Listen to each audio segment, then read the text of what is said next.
I'm Richard Elishadi Tuzemi. U.S. lawmaker Scott Perry don accuse Usaid of diverting and misappropriation of funds worth $697 million.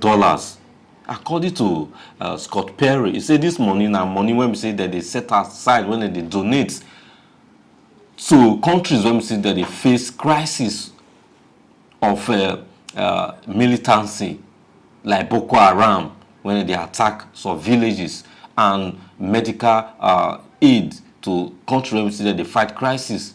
Now that what they observe, say all those money, that's $697 million that they divert to another thing. Even the money when the budget gives some kind of country, money when they give all those countries, they call they observe, say the money, now they go where they direct that money they go, and it not make sense.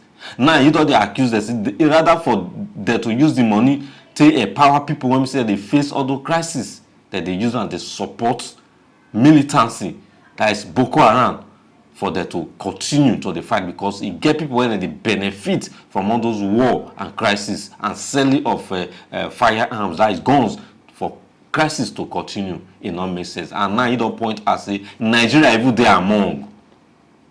See Nigeria they benefit. Now they make this insurgency Boko Haram on the end because they benefit from her, they give and they benefit more from her. So I urge Nigeria's government to make sure say they investigate where that money they go. That funding, that money where they give Nigeria for in terms of crisis, fighting insurgency, make them find who they collect that money, where that money they go, and who they benefit. Because since 2015, Boko Haram they hit on Nigeria, yet they say that they fight, yet we not know where the fight they go. Yet Boko Haram, who they fund them, how they say they get all those ammunition. They go there for forest, they get money pass people where they for inside town, where we say one guy one key. Let's investigate and bring those behind it to book. Wondering who's in charge of Afghanistan getting the money. And that money I just mentioned, the $697 million, is on top of, and is in addition to the weekly to every 10-day shipments in cash of $40 to $80 million.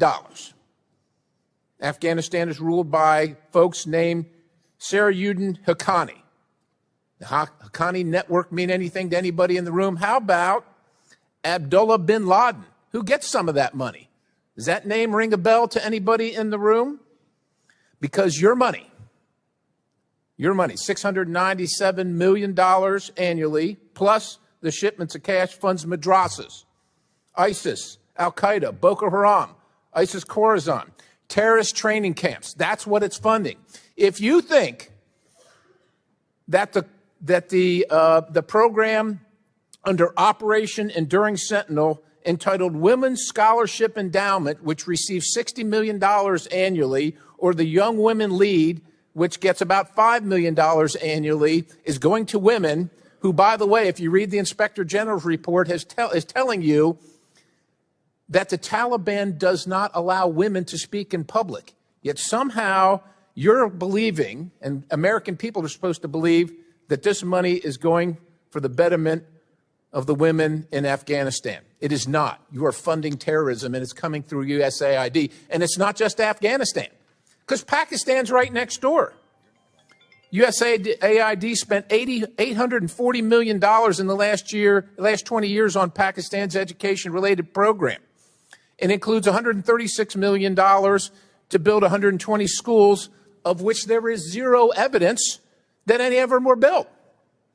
Why would there be any evidence? The Inspector General can't get in to see them. But you know what? We doubled down and spent $20 million from USAID to create educational television programs for children unable to attend the physical school. Yeah, they can't attend it because it doesn't exist. You paid for it. Somebody else got the money. You are paying for terrorism. This has got to end. I yield, Mr. Chairman.